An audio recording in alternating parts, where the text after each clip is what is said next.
como transformar a minha aula e deixá-la mais personalizada, mais com a minha cara, com a cara dos meus alunos.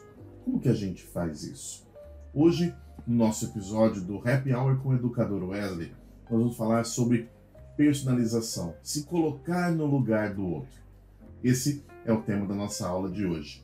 Você que não me conhece, meu nome é Wesley, eu sou professor educador, há mais de 25 anos, completando quase 30 esse ano, meu Deus.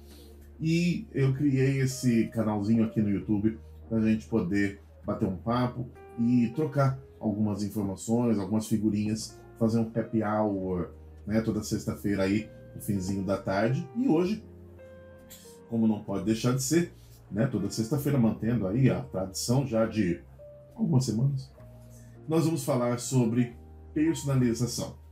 E o que eu quero comentar com vocês hoje são dois itens muito importantes no que diz respeito à personalização. O primeiro ponto é que sempre que a gente fala em personalização ou que a coordenação nos traz alguma coisa nesse sentido, uma reação bastante comum de muitos professores é a reação de: nossa, mas eu não tenho condições de personalizar, eu tenho 35 alunos numa sala. Como é que a gente faz isso, Wesley? Como é que a gente personaliza uma aula para 35 alunos? E a resposta é muito simples: você não vai personalizar uma aula para 35 alunos. O que você vai fazer é começar a perceber, primeiro, o que você pode fazer para atingir um pouco mais aquela faixa etária, aquela realidade onde eles vivem, e de repente, com pequenas mudanças, a gente consegue muita coisa. Inclusive hoje, eu não sei se vocês conseguem ver aqui no fundo, você tem ali uma iluminação, nem tão 100% assim. Aqui atrás de mim, a minha caixa de som, que você tem ali os post-its com algumas coisas que eu tenho que fazer. Nossa, Wes, mas não podia estar um pouco mais organizado? Podia, mas eu ainda não posso. E a gente faz aquilo que a gente pode com aquilo que a gente tem. Então, uma dica para você é começar, por exemplo, a mostrar para o seu aluno, para a sua aluna, para a sua turma, que você se importa com coisas que são importantes para ele ou para ela. Então, de repente, ao invés de na hora do exemplo, você simplesmente se limitar a falar do João, da Maria, do Pedro, ou aqueles exemplos, que mais recentemente até estão virando meme, João comprou 70 chapéus. Aí embaixo o aluno escreve assim: o João precisa de um psiquiatra. Que a não ser que ele venda chapéus, não tem sentido ele comprar 70 chapéus, não é mesmo? E aí fica uma coisa muito distante da realidade do aluno. Então por que não? De repente, na sua aula de língua portuguesa, você vai falar sobre gêneros de narração, por exemplo, por que não trazer o Galvão Bueno, os narradores de outros canais, por exemplo, o Casimiro, que fez aí na Copa do Mundo, é um personagem que a molecada gosta bastante. É importante que a gente entenda que esse gap geracional ele é muito comum, não é? Quando as jovens estavam enlouquecidas por causa do Elvis e dos Beatles, os pais estavam achando a coisa mais idiota do mundo. E assim sucessivamente, E nesse meio tempo, o professor também tinha uma distância muito grande.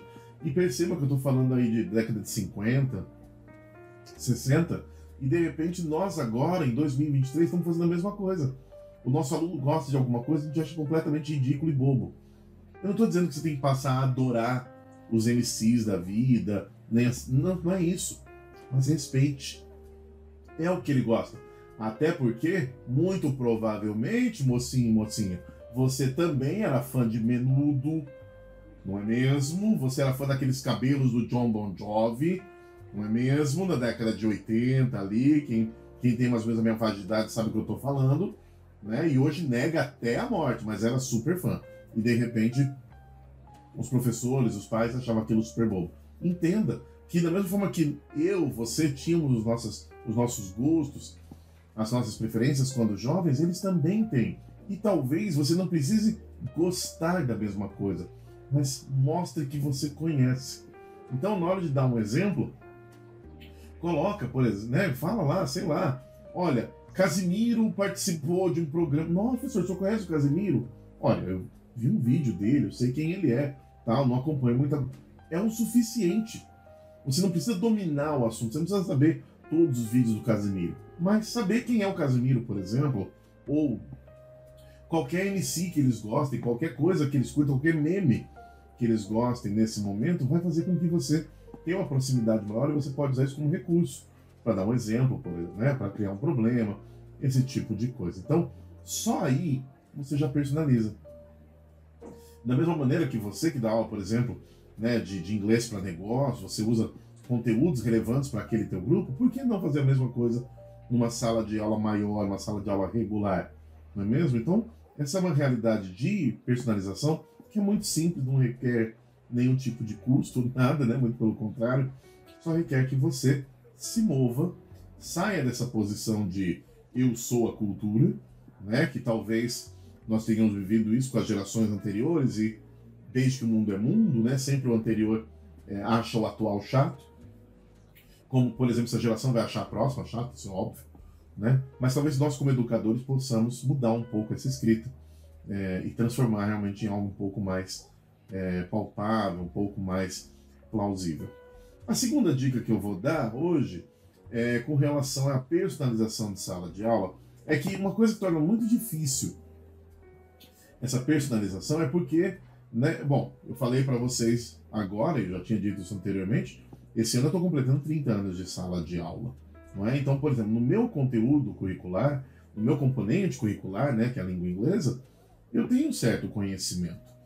E se eu não tomar muito cuidado, algumas coisas começam a se tornar paisagem, algumas coisas começam a se tornar óbvias. Como que o meu aluno não entende o verbo to be? Um negócio tão básico, tão simples? Perfeitamente, Wesley. Ele é básico e é simples para você. Ele pode não ser básico e não ser simples para o teu aluno, para a tua aluna, para a pessoa com quem você está travando o diálogo naquele momento. Então, a segunda dica com relação à personalização é você se colocar no lugar do aluno por um momento. E aí você pode fazer isso não ali na sala de aula, mas fora.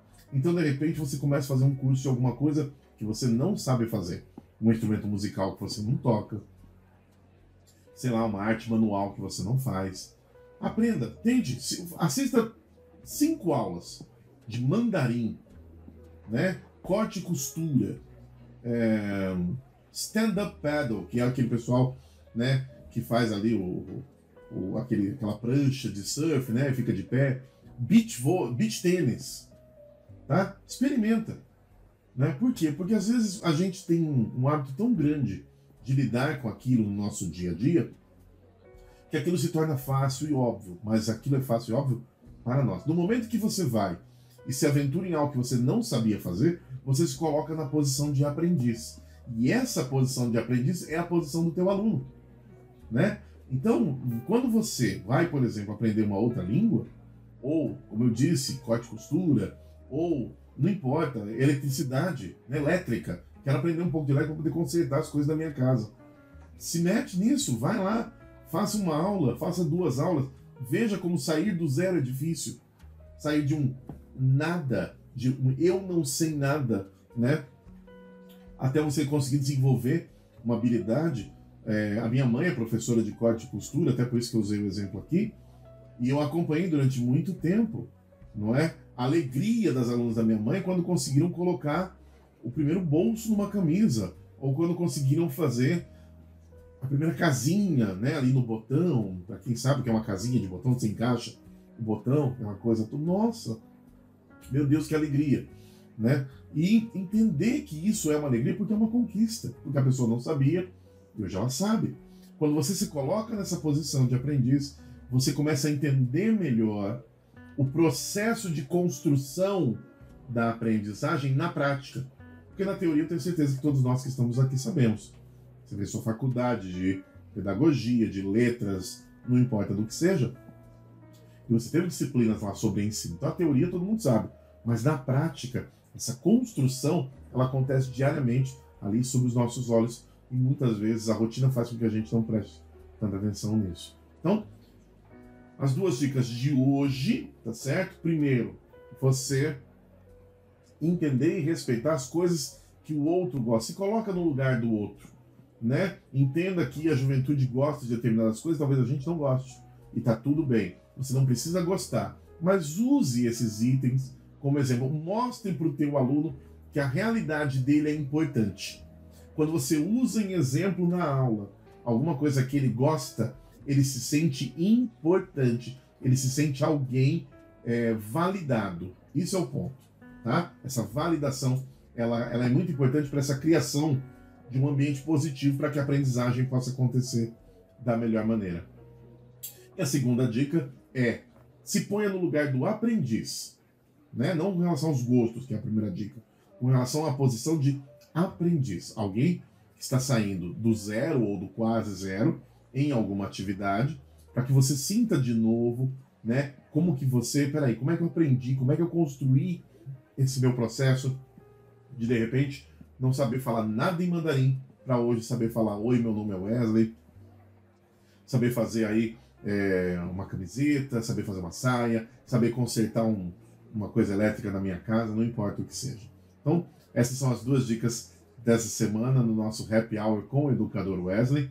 E quero agradecer, a gente está tendo algumas interações nas redes sociais, né? Essa semana a professora Paola nos colocou ali que está usando os nossos conteúdos durante a aula. Que coisa boa, fico muito feliz que essas pequenas colaborações que a gente está trazendo aqui sejam úteis de alguma maneira. Isso que é o mais importante. Não existe uma verdade absoluta, uma verdade única. A gente está aqui, literalmente é um happy hour, é um bate-papo. Eu trago algumas coisas, vocês têm todo o direito de discordar. Na verdade, a gente cresce muito no conflito, é um tema para uma outra aula. Conflito, eu não disse confronto.